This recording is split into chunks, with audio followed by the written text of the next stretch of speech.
Saat melihat, semua tampak lebih terbuka. Saat mendekat, semua tampak lebih jelas. Lihat lebih dekat di Berita Baik. Halo teman baik, ketemu lagi sama saya Afi di Lihat Lebih Dekat. Hari ini edisi spesial karena kita syutingnya dengan latar belakang air, terus ada sawah juga dan udara yang sangat segar. Hari ini saya lagi ada di Dusun Bambu dan kebetulan di sebelah saya ada Pak Ari. Pak Ari adalah seorang GM dari Dusun Bambu. Tapi karena dia sahabat saya, jadi akan saya bilangnya Ari aja ya. Udah kenal dari berapa? Tahun 2011 kali gitu ya? 2011. Ya. Oke, nah perjalanan Pak Ari untuk menjadi seorang GM di Dusun Bambu itu nggak mudah. Jadi aku pengen ngorek-ngorek, melihat lebih dekat lagi sisinya Ari sebagai seorang yang concern di dunia F&B dari 2004 ya? Ya, 2004. Jadi awal tuh di 2004 saya kerja sebagai FB sales kali bisa dibilang. Jadi sales keliling, nama perusahaannya Protege, sekarang masih ada sih. Jadi dulu tuh saya job desk-nya masarin catering. Jadi saya datang ke kantor-kantor, pakai motor, jadi sales gitu. Nawar-nawarin produk catering untuk corporate, untuk wedding. Cuman emang dulu lagi awal Protege besarnya di wedding sih. Nah, dari awal gitu saya sales eksekutif, terakhir saya 2010, saya 6 tahun di sana jadi sales manager. Terus saya gitu cari challenge lain.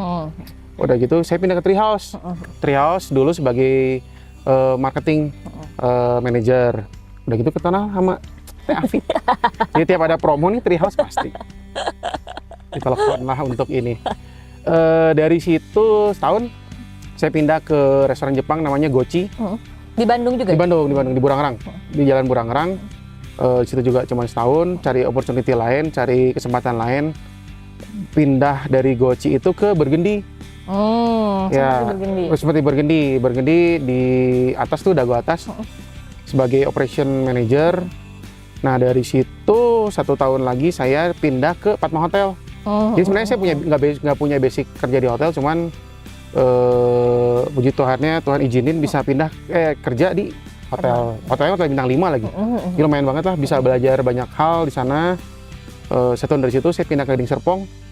Serpong dulu? Gading Serpong, dari situ pindah ke Gading Serpong, jadi GM di salah satu hotel di sana. Terus di sana hampir berapa ya? 3 tahun? 3 tahun di sana, ternyata kangen pulang ke Bandung. Akhirnya pulang ke Bandung. Sebenarnya kalau jujur ya, udah cerita dulu cerita Dusun Bambu. Jadi saya tuh lagi nge-play pertama di Dusun Bambu. Itu sebagai FBM, Food Beverage Manager. Ternyata owner punya perkiraan lain sama saya. Dia bilang, "Ri, saya punya Gedung Putih. Kamu mau kelola nggak? Daripada kamu Dusun Bambu, mendingan coba Gedung Putih dulu." Ya udahlah. Saya pikir gaji sama apapun sama, ya udah ambil Gedung Putih. Gedung Putih dulu tuh tempat masih restoran, belum tempat wedding kayak sekarang. Gitu, jadi dulu benar restoran, waktu saya masuk itu masih restoran. Akhirnya dirubah konsep jadi tempat wedding. Dan itu berjalan lumayan sampai sekarang. Mungkin sekarang outdoor, pilihan buat outdoor di merit di Bandung, mungkin Gedung Putih salah satu yang utama. Udah gitu owner saya Pak Roni Lukito bilang, "Ri, saya punya kampung daun tuh, coba bisa bantu manage nggak?" Akhirnya saya tanda kutip kayak dijebak ya, bantu juga kampung daun. Jadi saya pegang, pada situ saya pegang Gedung Putih dan kampung daun. Berjalan cukup oke juga. Akhirnya Pak Roni juga tanda kutip menjebak saya lagi ke Dusun Bambu. Jadi sekarang saya bisa pegang 3 tempat sih. Gedung Putih, kampung daun, sama Dusun Bambu. Gitu, seru lah. Tadi kan sempat ngobrol ya, kalau sebenarnya kan kamu tuh basicnya bukan di dunia hospitality ya sebenarnya, nggak secara khusus sekolah gitu. Betul. Tapi dari PR. Betul.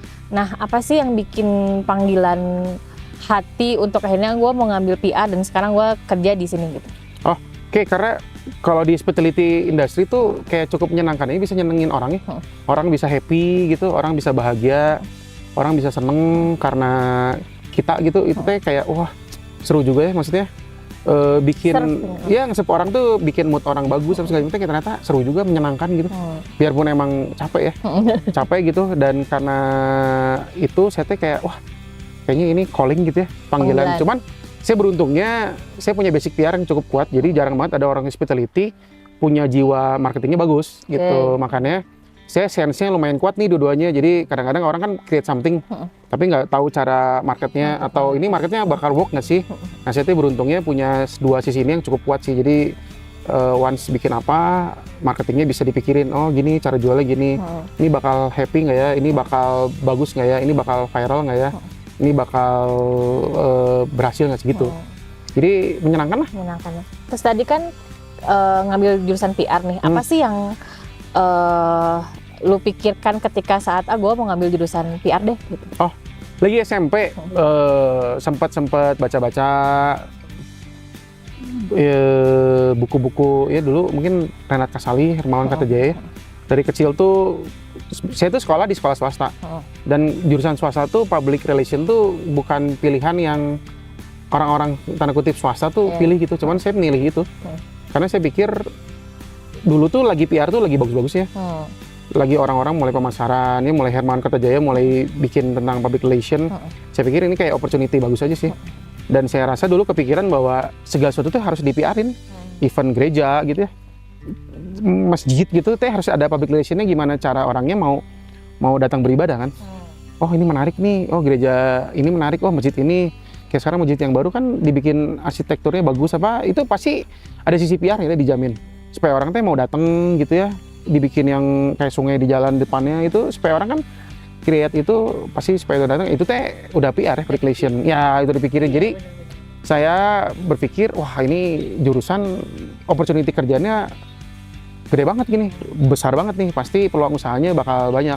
At least jelek-jelek nggak dapat kerjaan di gereja bisa dapat kerja jadi PR. Gimana caranya mikirin supaya jemaatnya pada datang gitu. Tadi kan rasa kesenangan ketika kita bisa serving orang atau melayani orang dengan baik, orang datang ke tempat kita tuh happy gitu ya. Tapi kan nggak mudah ya gitu, karena orang yang datang tuh banyak. Betul. Nggak sih lu mengalami tantangan yang aduh kenapa ya kok orang tuh nggak happy, pernah nggak ada pengalaman? Wah itu mah udah sering banget ya. Paling sulit tuh sebenarnya di hospitality industry adalah kita gimana caranya ngejagain tamu supaya nggak komplain. Dan itu tuh susah pisan. Susahnya susah minta ampun, harus dipikirin one by one ya, dari pagi, siang, sore, malam harus bikin apa lagi nih, konsepnya gimana lagi nih, wah ini bikin komplain nggak ya, wah ini gimana ya. Jadi saya selalu kadang memposisikan sebagai tamu nih. Jadi kalau bikin kebijakan, bikin SOP itu saya selalu memposisikan sebagai tamu. Saya bakal happy nggak sih diberlakukan kayak gini, saya bakal nyaman nggak sih diberlakukan seperti ini. Itu yang saya pikirin sih. Cuman kalau boleh jujur ya, sampai sekarang pun tiap malam pikir wah kayak kemarin kita di Dusun Bambu lumayan nih, puncak tertinggi tamu itu, waduh, malamnya benar-benar nggak bisa tidur. Antara seneng tapi gelisah juga. Ya, antara seneng sampai gelisah gitu. Maksudnya ini 6.000 happy nggak ya? Sekian persen happy nggak ya? Gitu tuh dipikirin, saya mah kepikiran gitu. Wah ini happy nggak ya? Orangnya nggak sembarang orang datang 6.000 happy gitu. Saya benar-benar, duh ini 6.000 perasaannya gimana waktu pulang ya? Ngomong sama istrinya, ngomong sama ayahnya, ngomong sama anaknya, gimana guys tadi happy nggak gitu? Aduh mereka jawab apa ya gitu teh. Saya tuh kepikiran. Memikirkan kebahagiaan orang lain. Iya, ya maksudnya kan orang datang ke Dusun Bambu kan cari happiness ya. Iya. Cari bahagia, cari seneng gitu, jangan sampai mereka tuh kesini bete gitu. Makanya tiap hari pun saya selalu nanya ke tim Markom, guys, atau malam gitu, hari ini ada komplain apa ya? Ini Pak, yaudah besok pagi subuh tuh kadang-kadang saya suka ada chat lagi tim, guys bikin ini ya, ini ada komplain ini, saya screenshot apa kirim, masih bisa nggak nih keburu nggak? Yuk create gitu. Gitu kayak kemarin juga kita ada. Kemarin problemnya lagi kita ini nggak nyangka Dusun Bambu segini banyak, parkiran kurang. Akhirnya kita 3 hari itu kayak Sangkuriang bikin parkiran baru gitu untuk support mereka ya. Gitu. Karena orang udah bad mood duluan kalau nggak dapat parkir kan? Ya. Paling orang kan, saya juga selalu ngomong gini guys, kita tuh di Dusun Bambu tuh di Lembang atas. Mereka tuh udah macet-macetan ke sini, udah kesel di jalan sampai sini ya. Kita nggak menseptekan dengan baik. Saya tukang parkir aja saya briefing. Tukang parkir di sini tuh banyaknya kan anak kampung sini lah ya. Saya briefing Pak, lu harus kasarnya kamu harus polite gitu. Maksudnya mereka udah kesel, udah macet, lapar, turun ketemu tukang parkir jutek itu teh nggak bisa saya bilang. Jadi dari parkir, dari security semua teh harus kasih pelayanan yang bagus gitu. Karena orang datang ke wahana gini kan theme park atau leisure gini, mereka experience-nya panjang ya. Dari datang, dari parkir, dari tiketing. Dari mereka antri mobil di jemputan, terus jalan kaki, semua harus dipikirin, apa segala macamnya, makan siang, terus naik wahana, makan malam, mereka pulang teh, itu teh harus dijagain bisa nih. Itu cukup sulit loh.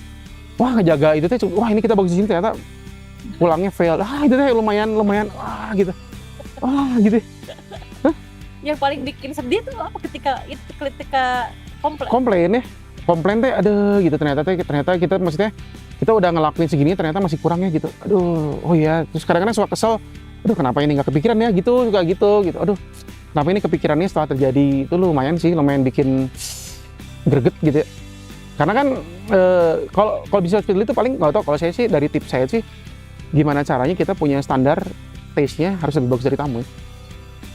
Gimana caranya lu menjaga tes harus lebih bagus dari tamu itu gimana? Sering jalan-jalan, lihat referensi. Karena buat saya bisnis hospitality adalah bisnis referensi ya. Kalau kita nggak punya referensi dan kita ngerasa bahwa udah ini paling the best, wah itu mah pasti nggak akan laku lah. Mau nggak mau kan kita referensi ya. Kadang-kadang saya lebih seneng kalau orang lain udah nemuin duluan ya. Oh ternyata bisa gini gitu kan, tinggal bahasanya ini ya, ATM amati tiru modifikasi atau melek gitu. Jadi ya emang ngejaga itunya kita harus explore terus ya ke Bali gitu, ke luar negeri gitu, harus sih wajibnya itu ya, supaya kalau enggak kita juga ngerasa produk kita bagus banget juga, wah nggak bisa ya, karena bisnis hospitality ini, bisnis tempat ya, leisure gini tuh dinamis. Kita kayak telat dikit ya, kayak kemarin jujur ya, kita lagi bikin rainbow slide kan, lagi planning, tahu-tahu ada yang buka duluan teh, wah gitu, bete pisannya. Jadi bisnis ini tuh dinamis gitu. Wah, apa yang lagi hype, apa yang lagi momentumnya lagi pasti harus cepet gitu, cepet aja, nggak bisa, wah lama, tunggu dulu ini, wah keselip sama orang, karena bisnisnya cepet banget. Begitupun makanan kan, wah gila banget. Cepet, apalagi gitu, harus explore-nya nggak bisa berhenti. Ada pergantian menu setiap beberapa bulan sekali nggak sih di Dusun Bambu? Biasanya kalau mau ada season baru kayak misalkan libur sekolah, libur Natal, libur Lebaran, season pasti ada menu baru sih. Karena takutnya kan orang udah sering ya. Bosen ya kesini. Ya datang udah ketebak gitu, wah menunya iya gitu. Tapi kan kalau datang mereka, wah menu baru, ada lagi. Gitu. Menyenangkan lah. Menyenangkan ya? Ya, pusingnya menyenangkan. Kan tadi kan kita udah berbicara tentang menyenangkan orang lain gitu ya. Orang lain puas dengan kita. Nah, terakhir nih sebelum closing, apa sih yang membuat lo merasa bahwa gue sudah punya value di sini, bahwa ini panggilan diri gue gitu ya. Dan gue ngerasa dengan berada di sini, dengan bekerja sebagai PR tadi lah, apapun itu secara jabatan gitu, apa yang membuat lo akhirnya ini hal baik yang harus gue pertahankan? Ternyata menyenangkan banyak orang teh mungkin halal ya. Karena kalau buat saya itu gini, challenge-nya adalah gimana, tadi saya bilang orang bikin happy gitu, bikin seneng, bikin bahagia. Bahkan ada dulu pernah lihat quotes bahwa orang-orang hospitality adalah santa teh nabi lah. Karena di saat orang lain libur, ya kita kerja gitu. Saya aja lagi saya jujur 8 tahun nggak pernah Natalan bareng sama keluarga. Karena ya kalau hospitality industry kan gitu ya, udah tahu resikonya bahwa di saat orang lain liburan kita kerja ya. Di saat mereka kerja kita baru libur gitu. Itulah maksudnya, nggak semua orang ya, kalian mungkin nggak semua orang sih, kadang-kadang juga kalau interview orang juga harus nanya, ini kayak gini loh, lu harus tahu resikonya ya. Jadi karena emang kita harus membuat senang orang banyak di saat mereka lagi liburan. Jadi ya saya sih mikirnya serunya di situ sih, menyenangkan gitu ya. Bisa bikin orang happy gitu, itu punya kepuasan tersendiri ya. Orang mengucapkan thank you, Mas thank you ya, wah ini bagus banget ya, Gak bisa dihitung. Itu mah ya mau dibayar berapapun nggak akan kebayar ya. Iya. Dan di mana?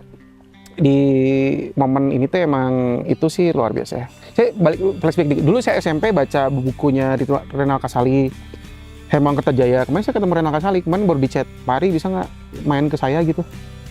Saya punya tempat juga, tolong dong gitu, bisa di influence staff-staffnya dia gitu. Wah gitu, dulu saya baca buku sekarang iya bisa ngobrol, terus dia minta masukan gitu, gitu.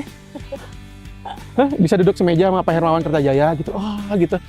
Kita kalau di hospitality kan kita nggak pernah tahu kita ketemu orang hebat ya. Iya betul. Gitu, nggak pernah bisa menduga gitu ya. Gitu, itu aja sih menurut saya cukup fun lah ya buat teman-teman yang di hospitality. teruskan perjuangannya ya. Teruskan perjuangan. Karena ya ini panggilan lah. Maksudnya nggak semua orang bisa loh kayak gini ya. Nggak semua orang bisa menerima jauh sama keluarga. Saya jauh sama keluarga gitu. Nggak punya teman. Kamu sehari-hari? Karena sehari-hari kerja ya. Hari kerja gitu. Teman kan mainnya Sabtu Minggu. Ya. Siapa yang Kamis. Ya jadi siapa yang mau main malam Jumat ya. Ya kecuali sama makhluk-makhluk itu. Ya kalau guys kumpul, kita bisa bro. Sabtu Minggu. Gimana kalau malam Jumat? Wah, apalagi malam Jumat. Jadi ya buat teman-teman yang hospitality luar biasa lah kalian. Saya ngerasain banget. Itu cuman ya segala sesuatu pasti kebayar lah. Ya. Sesuatu kebayar. Jadi hal baiknya pasti bakal menemukan sesuatu yang ajaib ya. Yang nggak bisa diukur sama materi ya. Nggak bisa diukur materi. Terus saya juga pernah cerita nih. Saya dulu pernah lagi di Padma Hotel. Saya nge-serve tamu nih, ada tamu langganan. Saya serve dengan baik tahu-tahu dia tuh salah satu pemilik hotel terbesar di Bandung juga ya. Tahu-tahu dia menelpon. Ini dengan Arya, mau nggak kerja sama saya gitu. Jadi kalau di hotel industri itu bisa kayak begitu. Tahu ya. Iya nggak pernah tahu gitu. Makanya kita kalau nge-serve orang ya serve aja gitu. Kita nggak pernah tahu itu siapa. Cuma nanti ya pasti ada rezekinya, ada berkatnya lah. Obrolannya dalam ya. Teman baik, jadi kalau teman baik datang ke Bandung atau orang Bandung yang belum pernah datang ke Dusun Bambu, teman baik harus datang ke sini karena itu tadi pelayanannya dari mulai masuk gerbang. Kemarin nih kita nih masuk gerbang aja udah dilayani dengan senyuman yang ramah dan hospitality yang baik. Ya. Oke, ada pesan buat teman baik semuanya? Pesannya apa? Tetap semangat, tetap Datang ke Dusun Bambu dong. ya. Di Dusun Bambu, ke Kampung Daun, kalau ada yang mau menikah boleh ke Gedung Putih. Promo 3 tempat. Itu buat ya sisanya tetap semangat lah ya. Kita udah melewati kemarin COVID ya, selesai. Ya, Nah sekarang waktunya buat udah berjuang nggak mati gitu. Kasarnya kan gitu. hospitality itu ngaruh banget ya kemarin. Wah ngaruh banget ya, ngaruh banget. Lumayan kehajarnya lumayan ya. Cuman gimana caranya kita, ini sekilas lah. Gimana ceritanya kita bisa cari kesempatan. Kalau jujur Kampung Daun lagi COVID, kita malah omsetnya naik 3 kali lipat. Kampung Daun.